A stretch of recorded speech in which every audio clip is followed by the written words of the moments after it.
Alexander the Great sudah menaklukkan setengah dunia yang dikenal dalam waktu hanya 13 tahun. Dia mengalahkan Persia, India, Mesir, semua takut dengan namanya. Tapi di puncak kejayaannya, di umur 32 tahun, dia mati karena demam misterius di Babylon. Tapi bagaimana jika dia tidak mati? Bagaimana jika Alexander hidup sampai umur 60 tahun seperti kebanyakan raja pada masanya? Kalian tidak akan percaya bagaimana dunia bisa berubah total. Ini timeline alternatif paling gila yang pernah gue buat. Dan trust me, endingnya bakal bikin kalian merinding.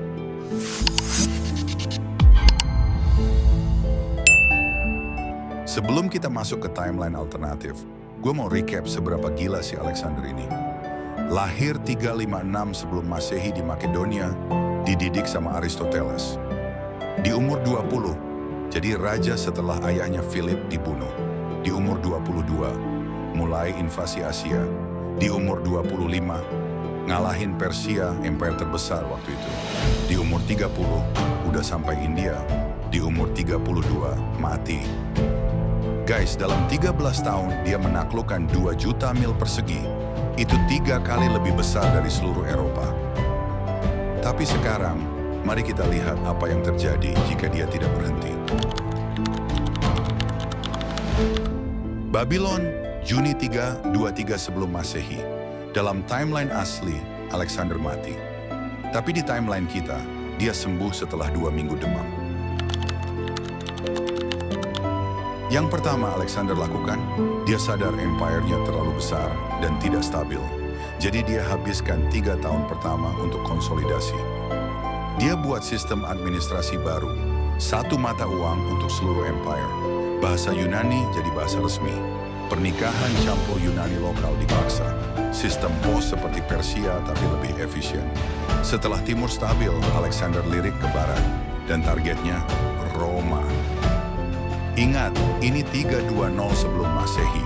Roma masih republik kecil yang baru aja selesai perang Latin. Mereka belum jadi superpower. Dalam 3 tahun, Alexander menghancurkan Roma sebelum mereka berkembang. Tidak ada Julius Caesar, tidak ada Augustus, tidak ada Roman Empire. Guys, kalau Roma tidak pernah besar, seluruh sejarah barat berubah total. Setelah Italia, Alexander tidak berhenti. Dia invasi Carthage, Spanyol, bahkan sampai ke Gaul, yang sekarang jadi Prancis.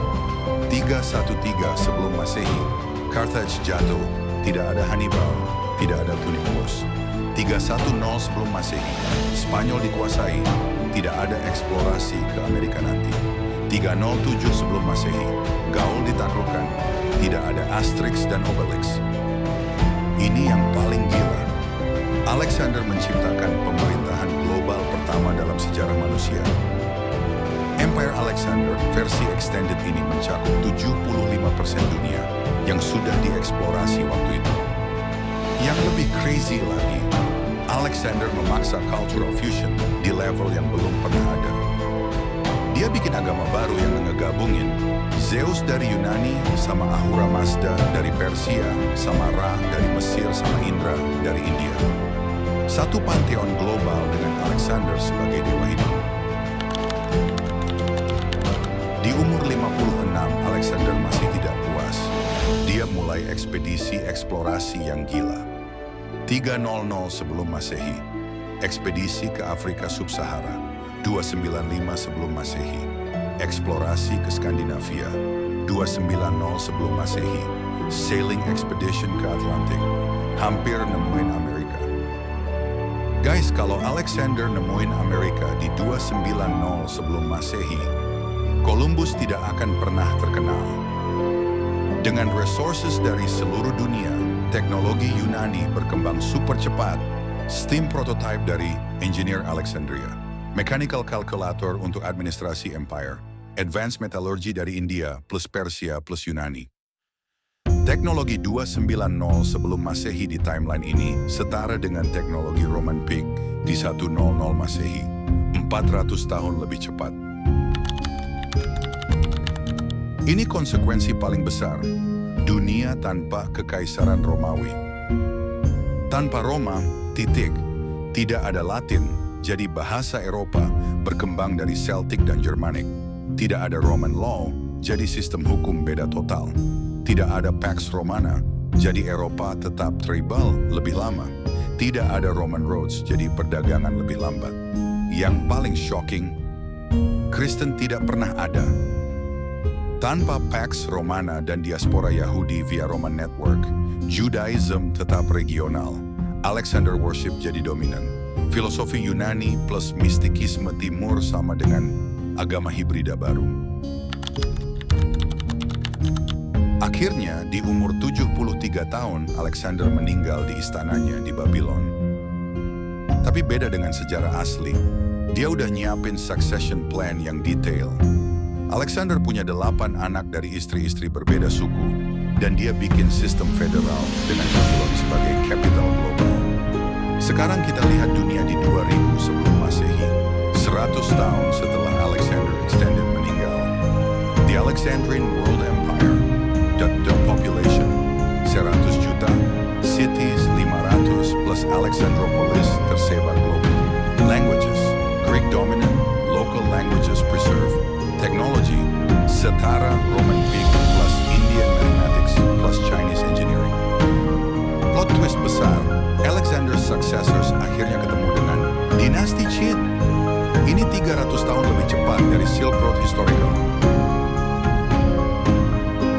Guys, kalau timeline ini beneran terjadi, dunia modern bakal bahasa global, Greek, bukan English, religion, syncretic philosophy base, bukan Abrahamic, teknologi, 500 tahun lebih maju, exploration, Amerika ditemukan 800 tahun lebih awal. Satu orang tidak mati demam di 323 sebelum Masehi. Mengubah. Tidak ada Roman Empire, tidak ada Christianity, tidak ada Dark Ages, tidak ada Columbus. Dunia jadi satu civilization giant 1500 tahun lebih awal. Tapi tunggu, ada teori konspirasi yang bilang Alexander tidak benar-benar mati karena demam. Beberapa historian percaya dia dibunuh oleh bodyguardnya sendiri yang takut dengan ambisinya yang tidak terbatas.